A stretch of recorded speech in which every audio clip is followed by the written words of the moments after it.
عمرك حسيت ان انت تستاهل اكتر، بس في حاجة جواك بتقولك لا، مش هينفع، مش هتقدر، مش كفاية؟ اسمع دي. المشكلة عمرها ما كانت في العالم، المشكلة في علاقتك انت باللي جواك وبنفسك. النهاردة والأول مرة هكشف لك ايه سر الثقة بالنفس، من نجاحك لعلاقاتك لصحتك النفسية. اهلا بيكم، انا عبد الله مصطفى.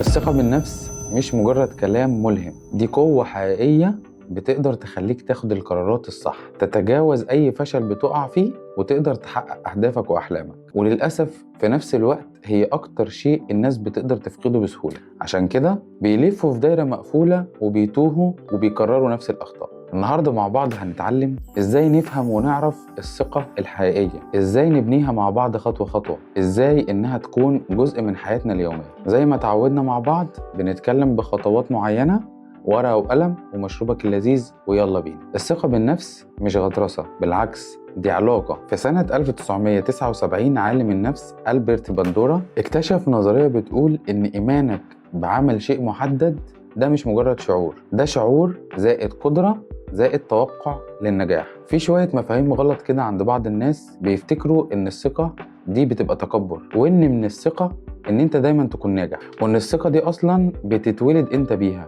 أما بقى الحقيقة، الثقة صفة مكتسبة مرتبطة بالتجارب اللي انت عشتها في حياتك، وبرضه مرتبطة بقدرتك على التعامل مع الفشل. خلينا نقول مثال: شاب من صغره بيحلم ان هو يبقى ستاند اب كوميدي، بس في حتة جواه كده بتخليه يخاف ان هو يطلع على المسرح. لما فضل يجرب مرة صغيرة ورا مرة صغيرة، ثقته في نفسه ابتدت تتغير وتتبدل وتكبر من جواه. نبص عليه بعد فترة من الزمن نلاقيه ان هو دلوقتي بقى قائد لورش عمل قدام 200-300 واحد. الجزء المهم والخطوة التانية اللي هنفهمها ليه الناس معظمها بيبقوا فاقدين للثقة: 5 أسباب رئيسية. السبب الأول النقد المفرط. السبب الثاني التجارب اللي الواحد بيقع فيها وتكون سلبية. السبب الثالث المقارنة الاجتماعية. السبب الرابع الخوف من الفشل. السبب الخامس التربية على إنك تعتمد على غيرك مش على نفسك. خلينا نقول قصة صغيرة نفهم بيها أنا عايز أقول إيه. واحدة كانت دايما تقول لنفسها أنا مش كويسة. اتعلمت مهارة جديدة إنها تكتب كل يوم 3 حاجات بتمر بيهم في يومها.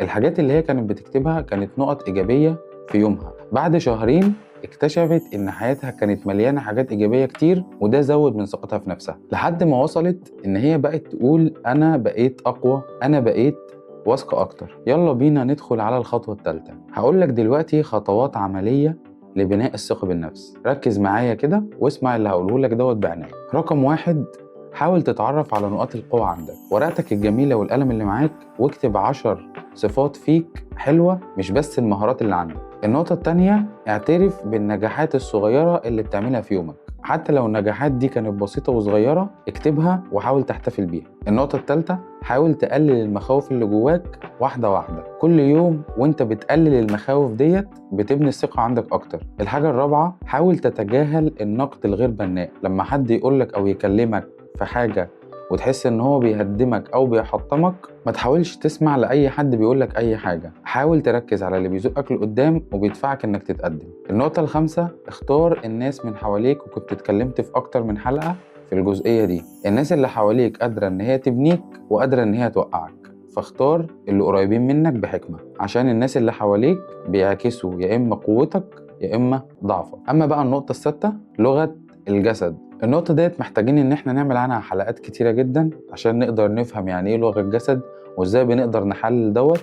وأوعدكم ان انا هعمل عنها حلقات في الفترة الجاية ان شاء الله. هشرح لكم اكتر في النقطة ديت، زي مثلا انك تكون ماشي بشكل مستقيم، ظهرك مفرود، وكلامك يكون مباشر، نظرات عينك في عين اللي قدامك. بعض الحاجات كده في لغة الجسد بتغير نظرة اللي قدامك وبتغير ثقتك انت في نفسك، تخليك واثق بشكل اكبر. يلا بينا دلوقتي ندخل على الخطوة الرابعة. هو ايه تأثير الثقة بالنفس على حياتك؟ هتلاقي علاقاتك الصحية بقت أكتر من حواليك، حتى في الشغل فرص عملك بتكتر لما بتكون واثق في نفسك، وكمان أي قرار بتاخده بيكون فيه قوة وبشكل مباشر. لما بيكون عندك ثقة في نفسك ده بيخليك قادر على إنك تواجه الفشل وما تقعش فيه بسهولة. طيب إيه الجملة الذهبية يا صديقي؟ الثقة بالنفس مش رفاهية، هي قوة خفية بتحرك حياتك كلها. أما بقى خلاصة الحلقة كلها يا صديقي في الكلمتين اللي هقوم لك: حاول تسمعهم مني بعناية. حط في دماغك وافتكر دايما ان انت مش محتاج تتغير، انت محتاج تعرف وتفهم قوتك من جواك انت. وصدقني يا صديقي، الثقة بالنفس بتبدأ من حبك ورؤيتك لنفسك، ومن النقطة دي هتبص تلاقي حياتك بتبتدي بشكل مختلف تماما. لو عجبتك الحلقة ما تنساش تعمل لنا لايك وسبسكرايب وتفعل زر الجرس عشان يوصلك كل فيديو جديد بنعمله. وابدأ مع نفسك دلوقتي 5 دقايق كل يوم، حاول تكتب فيها نجاحاتك ونقاط القوة اللي عندك وتواجه بيها الخوف اللي ممكن يطلع لك من أي حد. ممكن تكتب لي أو تبعت لي وتقول لي إيه أصعب خوف أنت محتار إنك تتغلب عليه. سلام.